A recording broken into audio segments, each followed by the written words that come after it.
Hi everyone. In this video, I'll show you how to turn off Safari restrictions on your iPhone. Let's get started.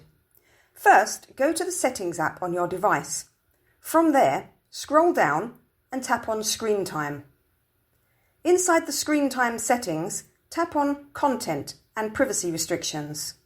Then select Content Restrictions. You'll be asked to enter your Screen Time passcode. Go ahead and enter that. Once you're in, look for the option called Web Content and tap on it. Now select the first option, which is Unrestricted Access. This will remove the restrictions from Safari. After that, close the settings and reopen Safari. And that's it. You've successfully turned off Safari restrictions on your iPhone. If you found this video helpful, don't forget to like and subscribe. Thanks for watching. I'll see you in the next video.